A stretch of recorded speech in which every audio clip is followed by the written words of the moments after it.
నమస్తే, welcome to our channel. నేను మీ Shalini. YCP హయాంలో పెద్ద స్కామ్ ఏదంటే లిక్కర్ స్కామ్. మరి ముఖ్యంగా చూసుకుంటే లిక్కర్ స్కామ్ ఇప్పటి వరకు అరెస్ట్ అయిన వాళ్ళు ఒక్కరు కూడా సమాధానం చెప్పలేదు.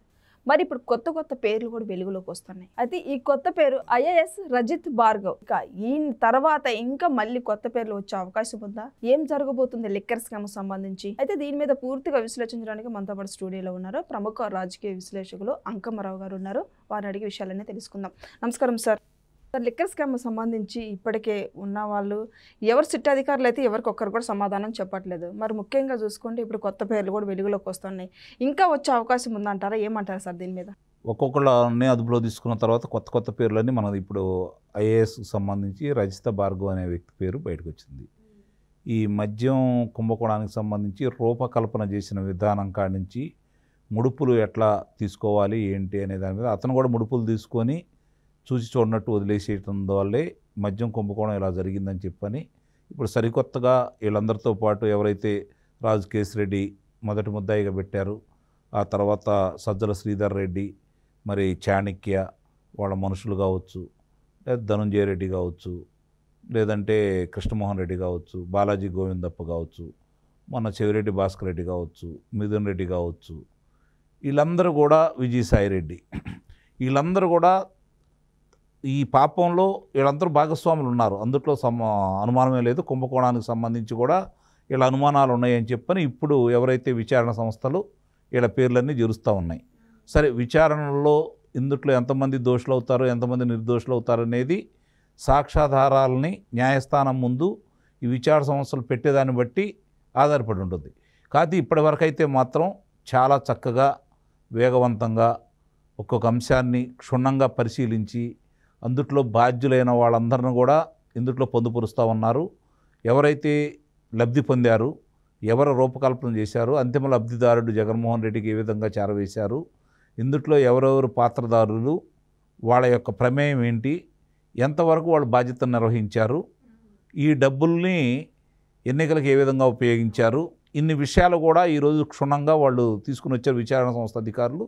నిజంగా అభినందనీయం. ఇప్పుడు రజత్ భార్గవ్ పేరు ఎప్పుడైతే బయటకు వచ్చిందో మీరు అన్నట్టు ఇంకా ఎన్ని పేర్లు ఉంటాయి అనేది ఇక దాదాపు చివరి దశకు వచ్చిందని అయితే నేను భావిస్తున్నా. ఈ తర్వాత మిథున్ రెడ్డి కావచ్చు, లేకపోతే మోహిత్ రెడ్డి కావచ్చు, చెవిరెడ్డి మోహిత్ రెడ్డి కావచ్చు, ఆ తర్వాత జగన్మోహన్ రెడ్డి కావచ్చు. మధ్యలో ఈయన కొత్తగా వచ్చారు అనేది కాదు, గతం నుంచి కూడా ఉంది. కాబట్టి ఈరోజు అతను బయటకు తీసుకుని వచ్చారు. రేపో ఎప్పుడో విచారణకు రమ్మని చెప్పని పిలుపు కూడా ఉంది. కాబట్టి ఆయన వచ్చి ఏం చెబుతాడు అంటే నిస్సందేహంగా ఏమీ చెప్పడు. అందుట్లో ఎలాంటి సందేహం కూడా ఏం లేదు. మీరు గుర్తుపెట్టుకోండి, అందరికీ చక్కగా శిక్షణ ఇచ్చి ఒక ప్రణాళికబద్ధంగానే వాళ్ళు ముందుకెళ్తున్నారు. అట్లానే వాళ్ళు వచ్చి ఇక్కడ నటిస్తూ ఉన్నారు, జీవిస్తున్నారు. నటిస్తాం కంటే కూడా జీవిస్తూ ఉన్నారు. కాబట్టి ఎన్ని ప్రశ్నలు అడిగినా, ఎన్ని ముందు పెట్టినా మాకు తెలియదు, గుర్తు లేదు, మర్చిపోయాం, ఇదే చెప్పుకుంటా ముందుకెళ్తున్నారు. కాబట్టి వీళ్ళ ద్వారా వాస్తవాలు బయటకు వస్తాయని అయితే నేనైతే భావించట్లేదు. కానీ దానికి సంబంధించిన ఆధారాలు ఉన్నాయి. ఈ ధనము వీటికి సంబంధించిన సాక్ష్యాధారాలన్నీ బయటకు వస్తున్నాయి.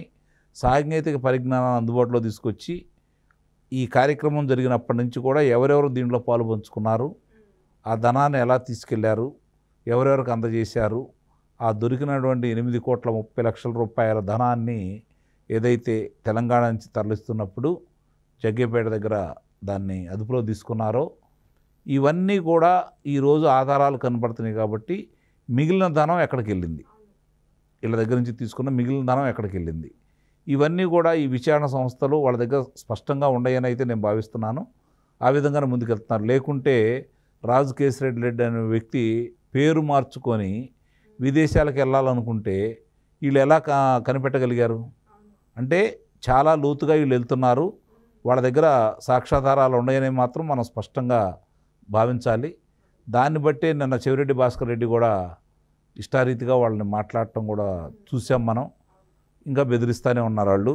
కాబట్టి ఇవన్నీ కూడా రేపొద్దున న్యాయస్థానం ముందు పెట్టినప్పుడు న్యాయస్థానం కూడా సాక్ష్యాలు ఆధారాలు మాత్రమే పరిగణలో తీసుకుంటుంది. అందుట్లో వాళ్ళకి తెలిసినా జరుగుతున్న వాస్తవాల కళ్ళ ముందు కనపడుతున్నా సాక్ష్యాధారాలు లేనిది ఏ విధంగానూ న్యాయస్థానం ముందుకెళ్ళదు. కాబట్టి ఇప్పటి వరకు జరిగినటువంటి సంఘటనలన్నీ పొందుపరిచి ఇదిగో వీళ్ళ పాత్ర ఇది, వీళ్ళ ప్రమేయం ఇది, లబ్ధి పొందిన వాళ్ళు వీళ్ళు, ఆ ధనాన్ని ఇక్కడి నుంచి పలానా చాటుకి వీళ్ళు తరలించారు, ఇంతమంది ఎన్నికల్లో పోటీ చేసిన అభ్యర్థులకి చెవిరెడ్డి భాస్కర్ రెడ్డి ద్వారా అందింది, వాళ్ళ అనుచరుల ద్వారా అందింది. ఈ మదన్ రెడ్డి అనే వ్యక్తి వాళ్ళ అంటే రక్షకుడుగా ఉన్నటువంటి వ్యక్తి చెవిరెడ్డికి, అతను చాలా మొండిగా, అలాగే ఈ ప్రభుత్వం మీద విచారణ అధికారుల మీద కూడా ఫిర్యాదు చేయడం కూడా జరిగింది. కాబట్టి విచారణ అధికారులు కూడా ఏమాత్రం ఎన్నిక దక్కకుండా మీరు కూడా విచారణ చేయండి అని చెప్పని డీజీపీ గారికి కూడా చెప్పడం కూడా జరిగింది. కాబట్టి అక్కడ కూడా అతను దొరికిపోయాడు. కాబట్టి ఇవన్నీ కూడా కళ్ళ ముందు కనపడుతున్నాయి. ప్రజలకు తెలుసు, ప్రభుత్వానికి తెలుసు, న్యాయమూర్తులకి తెలుసు. కానీ ఆధారాలే కదా కావాల్సింది. ఆధారాల కోసం వీళ్ళు ఈ ప్రయత్నం చేస్తున్నారు. చాలా వరకు వీళ్ళు ఆధారాలు సేకరించారు. మిగిలిన వాళ్ళు వీళ్ళు ఎటు చూడలేదు. కాబట్టి న్యాయస్థానం దాన్ని కూడా పరిగణలో తీసుకొని వీళ్ళు పొందుపరిచినటువంటి ఆధారాలను పరిగణలో తీసుకొని దోషులు ఎవరో తెలుస్తారని అయితే నేనైతే భావిస్తున్నాను. సార్, రేపటికి విచారణకు రమ్మన్నారు రజిత్ భార్గవ్ని. సో ఈ 2 డేస్లోనే, ఈరోజు రేపటి ఈ లోపే ఇప్పుడు జగన్మోహన్ రెడ్డితో మాట్లాడే అవకాశం ఉంటుందా, లేకపోతే సిట్ అధికారుల్లో ఏమైనా సమాధానం చెప్పే అవకాశం ఉందంటావా, లేదంటే జగన్మోహన్ రెడ్డి పేరు చెప్పే అవకాశం కూడా ఉందంటారా? ఏమంటారు సార్? జగన్మోహన్ రెడ్డి పేరు చెబుతాడని మీరు మర్చిపోండి. ఎట్టి పరిస్థితుల్లో వీళ్ళు ఎవరు ఆ పేరు చెప్పరు. అంతిమంగా అతనే లబ్ధిదారుడు సంగతి తెలిసినా కూడా నాకు తెలిసి ఇది చెవిరెడ్డి భాస్కర్ రెడ్డి, ఆ తర్వాత మిథున్ రెడ్డి, వీళ్ళు వాళ్ళ మీద వేసుకోవడానికైనా సిద్ధపడతారు. జగన్మోహన్ రెడ్డిని రక్షించడానికి వాళ్ళు ఎందరమైనా వెళ్తారు. అంతవరకు నేను చెప్పగలను. కానీ ఇప్పుడు ఏదైతే వీళ్ళ దగ్గరకు 3,500 కోట్ల రూపాయలు చేరింది అంటే మామూలుగా వీళ్ళ లెక్క ప్రకారం అది 50-60 వేల కోట్ల రూపాయలు ఉంటుందని చెప్పని ఆంధ్ర రాష్ట్ర ప్రజలందరికీ కూడా తెలుసు. మరి మిగిలిన ఈ 3,500 కోట్ల రూపాయలైనా ఎక్కడ వినియోగించారు, దేనికి వినియోగించారు అనేది కూడా లెక్కలు చెప్పాలి కదా రేపు వాళ్ళు. మేమంటే కుదరదుగా. ఆ విషయంలో దొరికిపోతారు. కాబట్టి రెండోది ముంబై నుంచి బంగారం రూపేణా కూడా వాళ్ళకి అందిందంటున్నారు. కాబట్టి ఆ బంగారం ఎక్కడికి వెళ్ళింది, ఇవన్నీ రేపు పొద్దున లెక్కలు అడుగుతారు. కాబట్టి చెప్పకపోయినా కూడా దోషులు వీళ్ళు అవుతారు, వాళ్ళ మీద వేసుకోవడానికి సిద్ధపడతారు. ఆ విధంగా ముందుకెళ్తారని అయితే నేను భావిస్తున్నాను.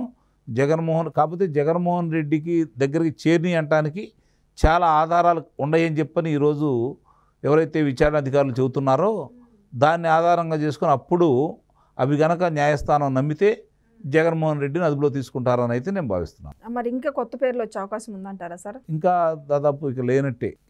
చివరి దశకి చేరింది, విచారణ కూడా వేగవంతంగా చేసుకుంటున్నారు. కాబట్టి చివరి దశకి చేరింది. కాబట్టి ఇంకా 2-3 నెలలు సమయం కూడా పట్టదు జగన్మోహన్ రెడ్డి దగ్గరికి వెళ్ళటానికి అయితే నేను భావిస్తున్నాను. Thank you sir.